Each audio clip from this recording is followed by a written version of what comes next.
بسم الله الرحمن الرحيم. حلقة جديدة من ملعب محمود.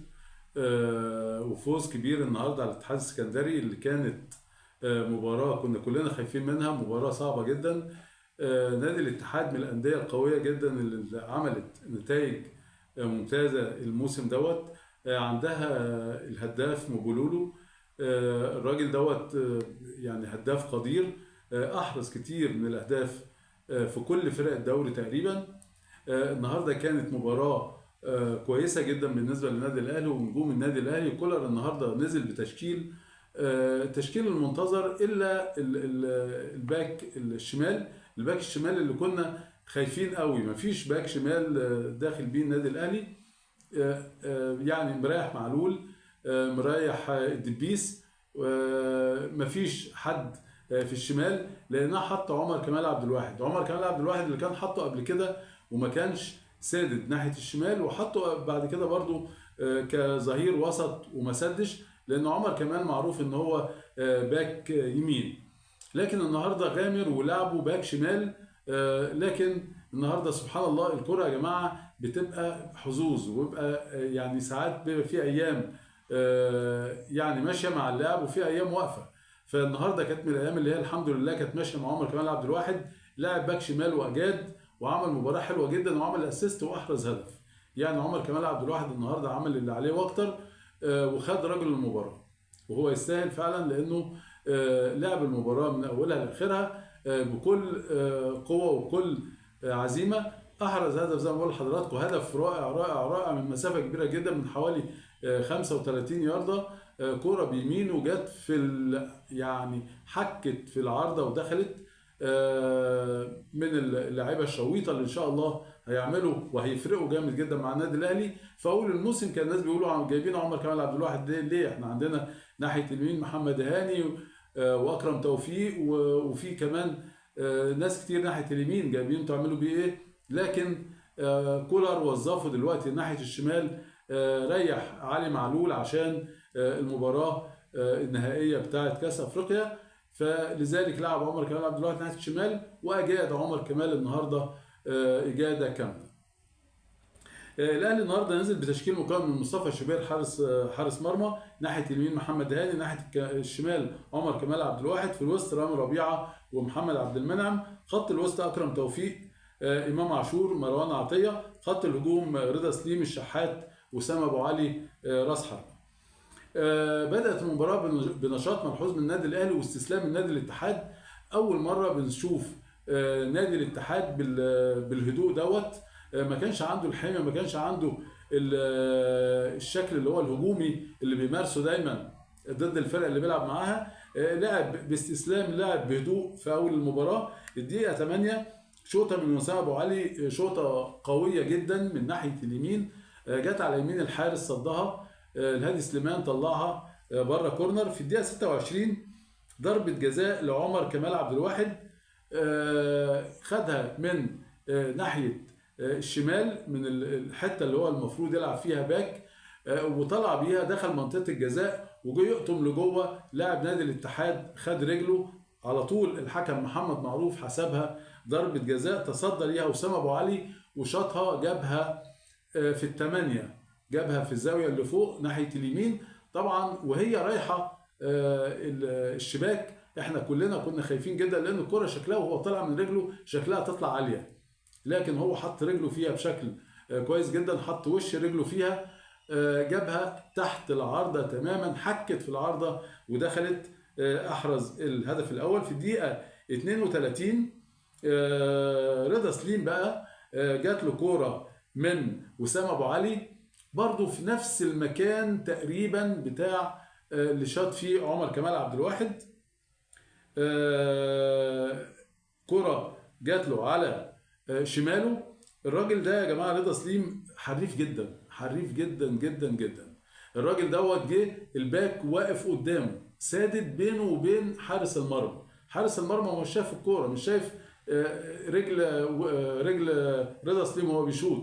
جه من ورا الحارس وركنها على يمين الحارس في غفله، لانه كان الحارس واقف ورا او مش شايف الكوره او حاجز الكوره، حاجز بينه وبين الكوره كان اللاعب بتاع نادي الاتحاد حاجز بينه وبين الحارس ما شافش الكرة، جه ركنها بشماله جميلة جدا ومن مسافة كبيرة قوي على يمين الحارس، احرز الهدف الثاني.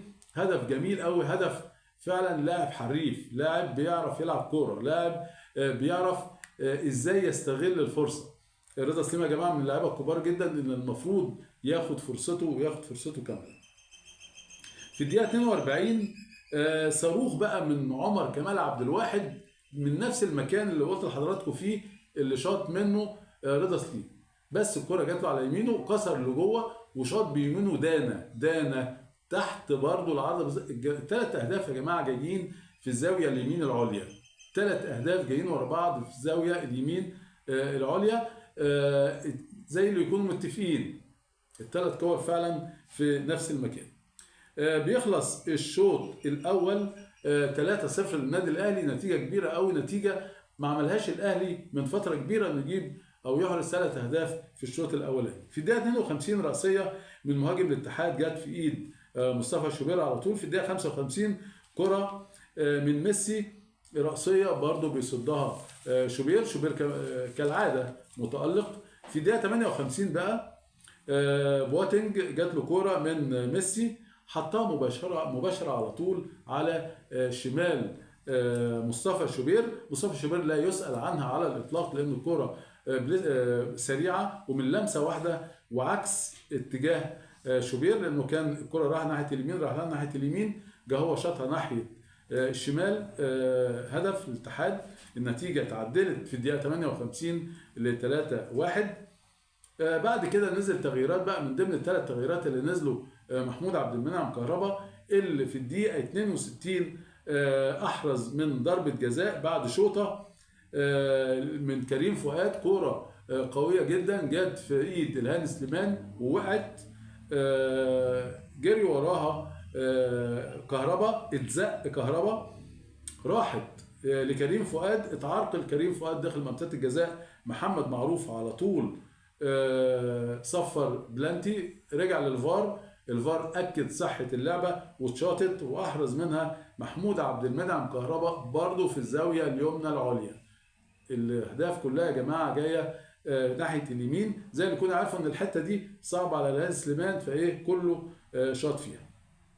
في الدقيقه 69 بقى من كهربا الكريم بيتحير فيها كده ويلف ويدور، بتضيع منه، بياخدها الحارس. في الدقيقه 70 من هاني لكريم بيدخل المهدي وبياخدها، بياخد الكرة من قدامه. في الدقيقة 73 بقى مروان بيشوط على يمين الهادي، بس جت بره العارضة القائم. في الدقيقة 87 من كريم لكهربا طالت منه. كريم وكهربا يا جماعة نزلوا من أول بقى من الدقيقة 80 أو الدقيقة 75 وطالع، عملوا دويتو رائع جدا. البلانتي اللي جه في الآخر كان كرة بين كريم وكهربا. بعد كده في شنوا هجمات كتيرة جدا هما الاثنين على المرمى، بقى هما الاثنين بيتبادلوا مركز راس الحربة والجناح اليمين او الجناح الشمال.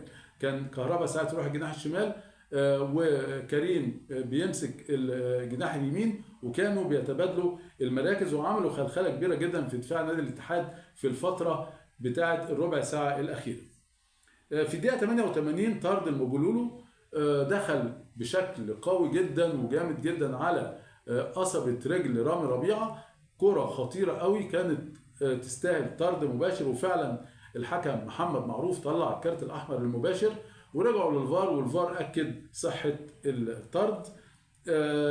لكن هو الراجل يعني اعتذر، مبولولو لاعب أفريقي وراجل محترم، اعتذر بعد المباراة، اعتذر لرامي ربيعة وقال له فعلا انا ما كانش قصدي، وده فعلا اللاعب اللي المفروض الواحد يقدره، لان ما دام بيبقى فيه غلطة وتتصلح بالاعتذار بيبقى ايه الامور بتعدي طبيعية. في الدقيقة 92 بقى زي ما قلت لحضراتكم الكرة برضو كور من كهربا وكريم عملوا خلخلة جامدة في دفاع نادي الاتحاد. بتتختم المباراة وتختتم بكرة من كريستو برضه بيركنها ناحية اليمين برضه في الزاوية العليا، بس المرة دي بتخطئ المرمى وبتطلع بره. كان كريستو ممكن في الدقائق اللي نزل فيها كان ممكن يحرز هدف، كريستو رجع بمستوى عالي. دايما كان يقولوا في مشاكل بين كولر وبين كريستو، ادي كريستو بيلعب. بيقولوا في مشاكل بينه وبين قفشه في الاحتياطي. فيا جماعه الكلام الكتير اللي بيتقال على لعيبه النادي الاهلي ده بغرض الشوشره قبل نهائي افريقيا، ده طبعا المفروض احنا كاهلاويه ما نمشيش ورا الكلام اللي بيتقال دوت، لان في الاخر اللعيبه ديت تحت امر المدرب وتحت امر النادي في اي وقت. مفيش لاعب ماضي في عقده ان هو لازم يلعب اساسي. هي ديت بتبقى تبع فكر وتبع اللي هو بيقول عليه المدرب هو اللي بيشكل الفرقه، وهو اللي بيبقى متحمل مسؤوليه اللعيبه اللي بتنزل ومتحمل مسؤوليه النتائج ايا كانت، لو كانت ناجحه بتنسب ليه، لو كانت فاشله بتنسب ليه. فطبعا مفيش اي مدرب بيبقى عايز ان فرقته تتغلب او عايز انه ينزل بتشكيل ضعيف. هو ساعات كولر بيبقى ليه شطحات كده صحيح، لكن ما بيستقصدش لاعب، ما بيجيش على لاعب يضايقه او كده، لا بنلاقي كل لاعب بياخد فرصته وكل لاعب بياخد حظه في اللعب. عندنا قفشه هو موجود، كان اكرم كانوا بيقولوا برده في مشاكل بينه وبين اكرم توفيق. اكرم بيلعب ودلوقتي بقى اساسي في خط الوسط، معنى كده مفيش استقصاد لحد، مفيش ترصد لحد. في الاخر فرقه الاهلي كامله، وان شاء الله في مباراه يوم السبت مع بلديه المحله، وبعد كده خلاص بقى هنفضى للنهائي مع الترجي التونسي، اللي نتمنى ان شاء الله فوز النادي الاهلي في المباراه الاولى باذن الله، او التعادل على اقل تقدير في تونس، وان شاء الله المباراه النهائيه تبقى في مصر اللي هيبقى مباراه التتويج باذن الله. نقول مبروك مره ثانيه وثالثه ورابعه للنادي الاهلي، وثلاثات بقى واربعات لكولر، وان شاء الله المباراه الجايه بقى مع البلديه يبقوا 5 باذن الله، ويبقى في تصاعد كده لغايه ما ان شاء الله ناخد الدوري اللي هو البطوله المحببه للاهلي والاهلاويه. مبروك للنادي الاهلي، ونشوفكم دايما على خير، والسلام عليكم ورحمه الله وبركاته.